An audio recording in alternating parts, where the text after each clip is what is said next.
Bonjour et bienvenue dans le 11e épisode du podcast de Français Dynamique.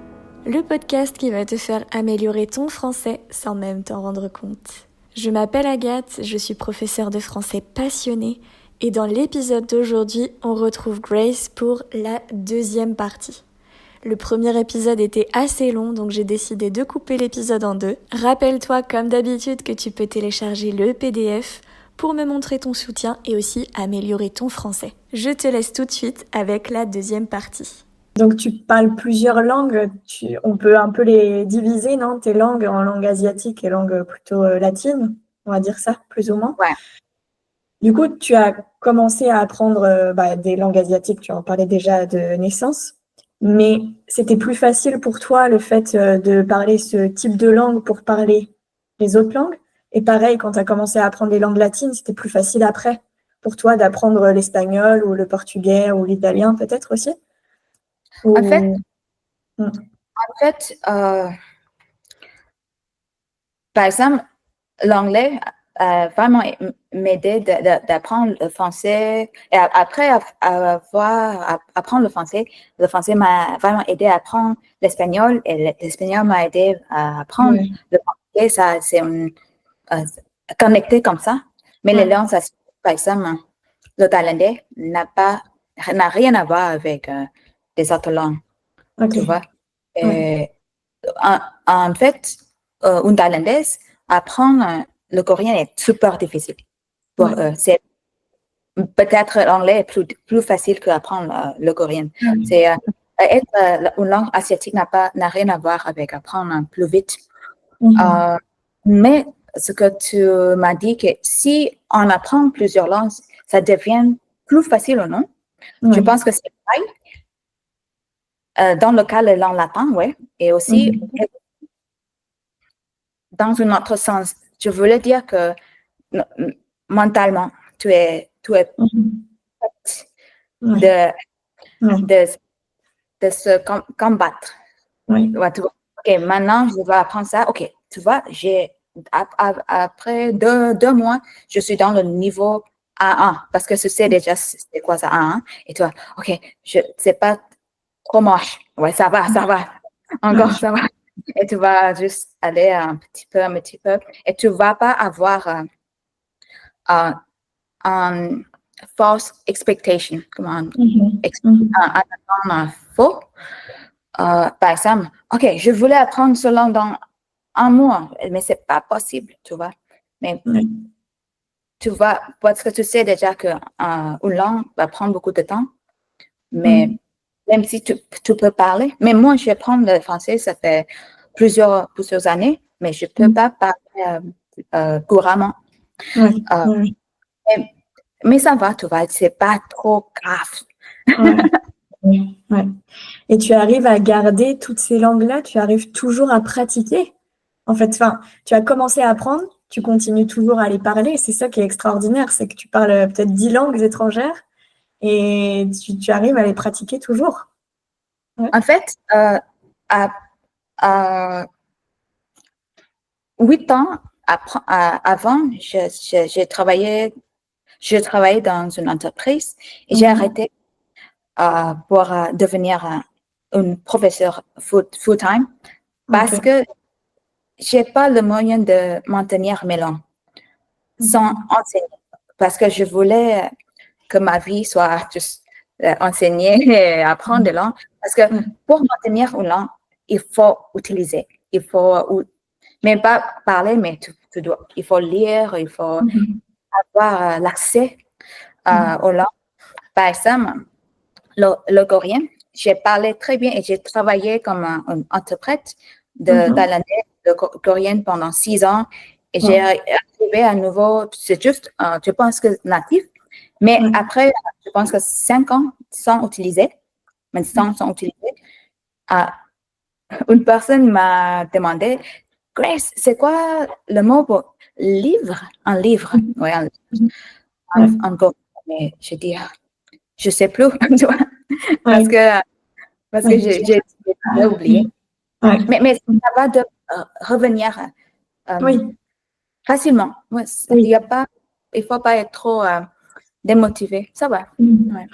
Oui, une fois que tu as appris la langue et tu l'as parlé en plus super bien, même si tu oublies les mots principaux ou des choses comme ça, c'est pas très très grave en fait. L'important, c'est que tu sais que ça va revenir si tu te remets à lire ou si tu lis même un livre, ça va être suffisant. Ou si tu écoutes une émission de radio ou quelque chose comme ça, bah tu vas récupérer ce que tu pouvais avoir perdu un peu. Ouais. Exactement. Ok. Et est-ce que tu sens, par exemple, que parce que moi, je parle espagnol et enfin, je parle espagnol en bilingue et français, un peu anglais aussi, mais surtout en espagnol et français, je sens que ma personnalité, elle est un petit peu différente dans une langue ou dans une autre. J'ai l'impression qu'en espagnol, j'arrive plus à m'affirmer ou j'arrive à avoir peut-être une façon d'exprimer les choses qui vont être différentes en français, où ça va être un petit peu plus compliqué, par exemple, pour moi. Est-ce que tu es plus à l'aise avec l'espagnol ou avec le français? Souvent, je me sens plus à l'aise en espagnol. Ouais. Est-ce que toi aussi, tu as l'impression d'avoir différentes un peu personnalités dans les langues que tu utilises? Ça t'arrive? Pas trop de personnalité. Enfin, je suis moi. C'est pas trop wow, Grace, version 1, 2, 3, je suis Grace. Et je pense que, par exemple, il y a des choses. Par exemple, hier, mes beaux-parents sont colombiens et ils habitent ici avec nous. Et dans l'ascenseur, il y avait beaucoup de personnes dans l'ascenseur, dans notre building, dans notre appartement. Et allô, à tout le monde, les Thaïlandais, mais je me sens comme. Et je dis aussi allô, des choses comme ça aux Thaïlandais. Mais quand je pense ça en thaïlandais, c'est pas possible parce qu'on ne dit pas allô dans l'ascenseur. On ne parle pas avec les étrangers, non, pas les étrangers, mais les inconnus, quelque chose que quelqu'un que tu ne connais pas.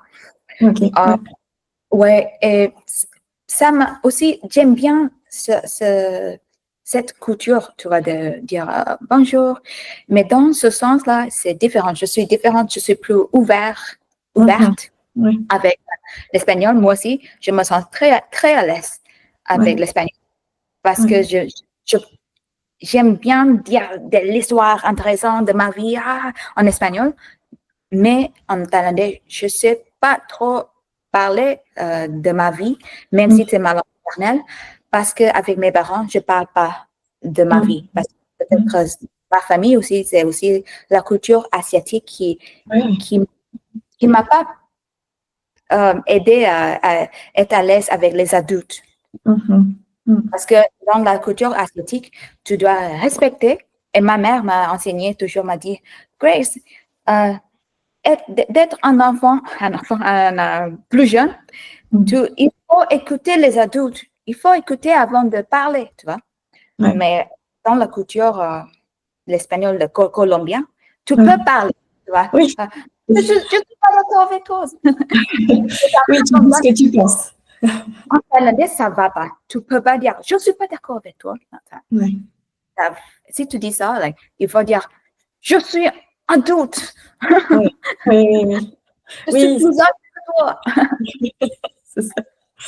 C'est vraiment plus les différences culturelles que.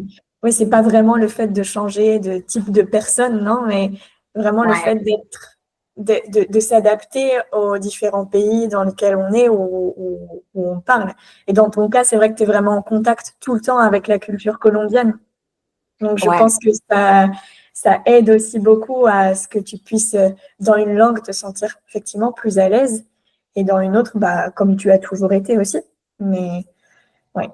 Je pense que c'est différent aussi de le vivre. Parce que là, tu vis un peu en espagnol, tu parles en espagnol aussi dans ta vie en général.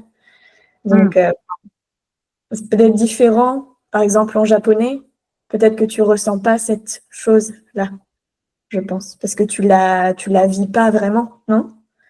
Ouais, le japonais, en fait, je suis en train d'apprendre, je continue à apprendre le japonais parce que je dois améliorer mon japonais. Et en fait, toujours, chaque professeur que j'ai, par exemple, j'aime bien dire mes opinions comme Ouais. tu le sais déjà. Ouais, ouais, Avec le français, ça marche. Les gens ouais, t'écoutent. ouais, Et aussi, qu'est-ce que tu penses, Agathe? Tu me dis ce que tu ouais. penses. Mais pour les Japonais, pour mes professeurs, ils disent toujours, oh, c'est difficile.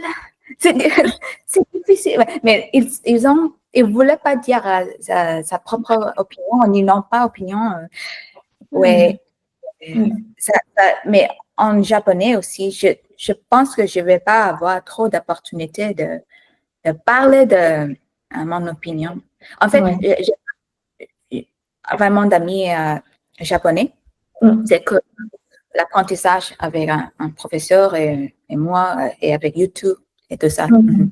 Mhm. Ouais. Euh, Ok. mm. Et très bien. Est-ce que aussi tu as trouvé des similitudes finalement entre les langues asiatiques et les langues latines? Est-ce qu'il y a des choses qui t'ont quand même aidé à apprendre les langues latines parce que tu parlais des langues asiatiques ou pas du tout? Tu fais juste le rapprochement avec l'anglais. Seulement l'anglais. Ouais. Je pense seulement l'anglais. Ouais, la similitude qui m'a aidé. Ouais. Ouais, Vraiment différent entre les langues asiatiques et les langues latines. Tu penses que c'est complètement différent. Ouais. différent. Ouais. Mm, Ouais. ouais. Qu'est-ce que tu penses euh, de la... Est-ce que le français t'a vraiment aidé à apprendre l'espagnol plus rapidement? Ouais. Dans mon cas, oui, et je vois aussi beaucoup la différence avec l'italien parce que j'avais appris l'italien, un peu l'espagnol, le portugais. Ah, Alors, je les parle pas couramment par rapport à l'espagnol où oui, je le parle couramment. Mais dans ce cas-là, j'ai vraiment vu en fait l'importance de parler d'autres langues pour pouvoir apprendre une langue. C'était quand j'avais appris l'espagnol, je parlais déjà espagnol et j'ai continué à apprendre l'italien. Et en fait, mm, là, je me suis rendu compte que je pouvais faire des comparaisons avec le français et au niveau de la grammaire, beaucoup ça se ressemble, l'italien et le français, la grammaire c'est très similaire. Et ouais. l'italien et l'espagnol au niveau du vocabulaire, des mots de vocabulaire qui étaient similaires. Et Mm, ça, ouais. ça m'a vraiment aidé. En fait, le fait de parler déjà trois langues, ça aide à pouvoir voir des similitudes. Je pense que quand tu parles juste une langue et tu apprends une autre langue, c'est compliqué parce que tout te semble un peu différent, difficile peut-être. Mais le fait de réussir à parler plusieurs langues, vraiment, ça aide à voir des choses. Et en ce Ouais. moment, j'apprends aussi le danois. J'ai commencé à apprendre le danois. Ah, super. Et en fait, ben là, le fait de parler anglais, ça aide énormément parce que c'est vraiment similaire à l'anglais. Les mots, le vocabulaire sont à peu près pareils et tout ça. Donc, vraiment, je Ouais. commence, hein, je suis grand débutant. Mais vraiment, j'arrive à voir, bah, c'est des langues germaniques, donc la façon de parler qui est un peu similaire, le vocabulaire aussi. Et Mm, ouais. ouais. Ouais. Tu vois, ma professeure japonais m'a Ouais. dit que au Japon, quand il y a les élèves d'Europe et asiatique comme le coréen et le chinois. Le coréen et le chinois, ils vont avoir un groupe différent. Et les Mhm. Européens, les autres pays vont avoir un groupe différent, séparément. Mhm. Parce que en fait, si tu sais parler le coréen déjà, tu, tu vas comprendre les, les grammaires Mhm. Mhm. déjà et beaucoup de mots aussi. Et pour les Chinois vont savoir écrire le kanji déjà. Mhm. Parce que c'est au niveau de kanji, c'est très similaire. Il Mhm. faut apprendre plus vite. Mais je pense que ça, c'est le cas pour mon japonais aussi. Je pense que j'apprends plus vite que les autres sans trop me stresser parce que je sais déjà parler le chinois et le coréen. Mhm. Mhm. Ouais. Ouais. Ouais. Ok. Et au niveau culturel, par exemple, hum, tu arrives à suivre, je sais pas, des choses un peu plus culturelles, parce qu'apprendre une langue, ok, mais je pense que ça va aussi avec la culture du pays. apprendre toutes les façons d'être des gens et tout ça, tu arrives aussi à te plonger un peu là-dedans ou c'est un peu plus compliqué? Euh, En fait, dépend parce que je sais trop de langues. Je peux pas plonger à toutes les cultures. Je voulais, par exemple, l'Indonésie, un jour, le tour un jour, mais maintenant, mais, par exemple, l'espagnol, le colombien, parce que la famille de mon mari, ils sont colombiens.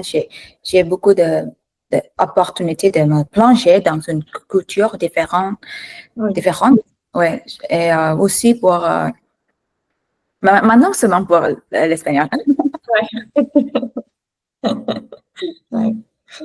Et tu as l'occasion de voyager aussi régulièrement dans tous les pays où tu apprends la langue. Tu as déjà voyagé dans tous les pays? Ouais. Ouais. Mm. Mais en fait, beaucoup de monde dit que il faut aller là-bas Ouais. pour parler, tu vas pouvoir apprendre à parler, tu vas apprendre plus vite. En fait, je suis pas d'accord avec ça du tout. Mhm. En fait, du tout.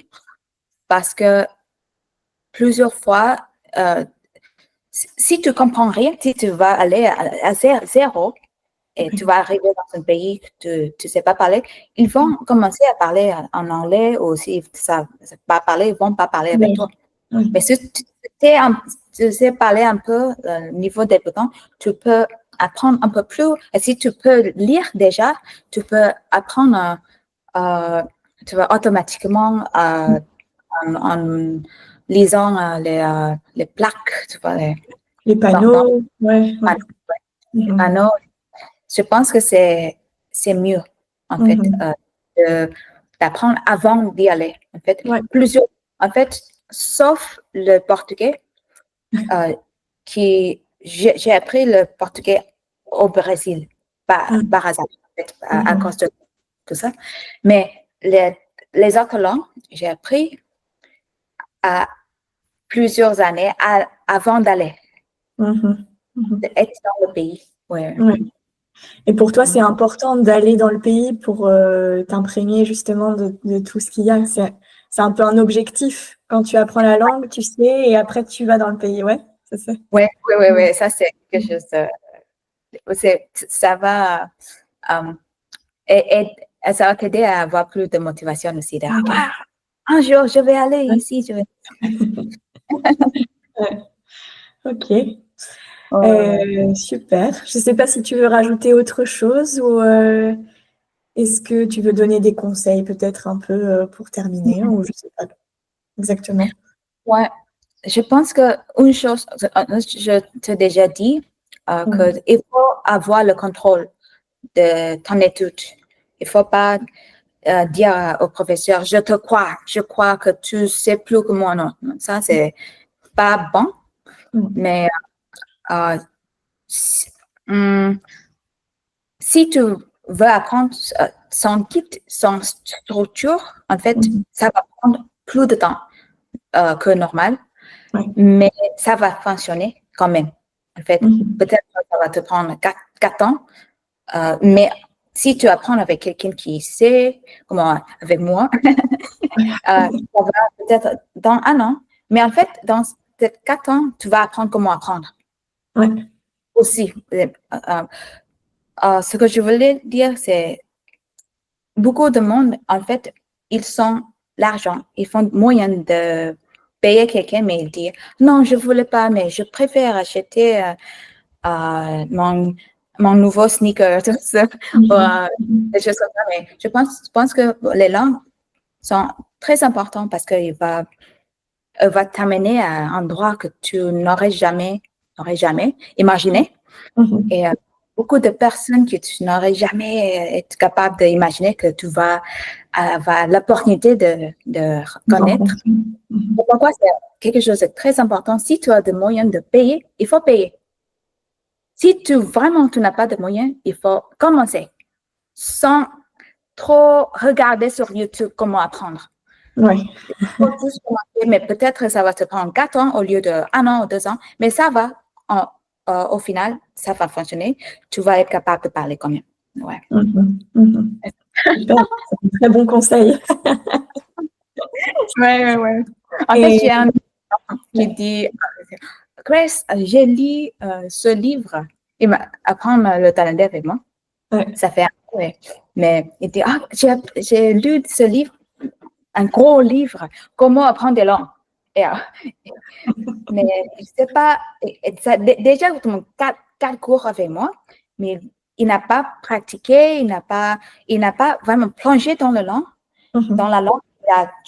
il voulait savoir comment apprendre. Mais en fait, c'est pas trop important de savoir comment apprendre.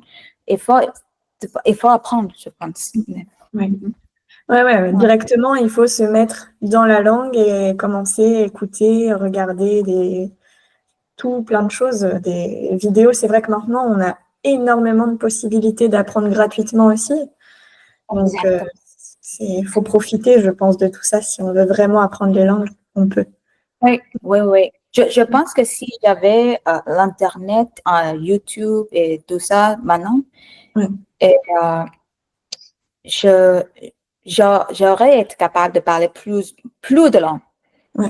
Parce que c'était plus difficile au début pour moi de trouver les matériaux. Ouais. Oui, c'est ça, ça a beaucoup évolué dernièrement, donc ça, c'est bien. Et alors, peut-être les dernières langues que tu veux apprendre, tu as dit que tu commençais à apprendre l'italien, mais c'est quoi maintenant les futures langues que tu vas vouloir apprendre? Tu sais déjà? En fait, je suis en train d'apprendre Swahili aussi avec mon partenaire de linguistique qui est aussi un polyglotte. En fait, on fait beaucoup d'échanges. En fait, il m'a enseigné aussi l'allemand, il m'a enseigné toute la langue qu'il connaît, qu'il sait parler. On fait 2-3 cours, c'est juste pour découvrir les possibilités. Ça c'est il y a beaucoup de similitudes entre ces langues. En fait, pour nous, c'est un jeu, quelque chose d'intéressant. Ouais, c'est pas pour nous stresser. Mais j'aimerais être capable de parler Swahili parce que l'Afrique, c'est pour moi, c'est un continent très loin et très différent. Et je voulais les Afriques parce qu'en Thaïlande, il n'y a pas trop, j'ai pas trop d'amis. En fait, j'ai pas d'amis en Afrique. C'est pourquoi j'aimerais apprendre à. Et peut-être l'arabe un jour, ça te dit aussi, peut-être d'apprendre l'arabe? J'ai oublié de dire arabe, mais aussi, ça, c'est une chose que je dois apprendre avant de mourir. Très bien. Bon. Eh ben, écoute, je te remercie beaucoup, Grace, pour ce moment. Vous pouvez la retrouver du coup sur sa chaîne YouTube et voilà, tu as aussi des réseaux sociaux, j'imagine? En fait, non, j'utilise pas. Une chaîne YouTube. En fait, je ne perds pas mon temps. Très bien. Et je te remercie beaucoup, c'était super pour ce moment. Et puis voilà, merci. Merci beaucoup, Agathe, c'est super. J'espère que ce podcast t'a plu. Merci beaucoup d'avoir écouté ce podcast jusqu'ici. Rappelle-toi que tu peux télécharger le PDF pour aller plus loin dans ton apprentissage du français et aussi me montrer ton soutien. Et moi, je te dis à très vite dans un nouvel épisode.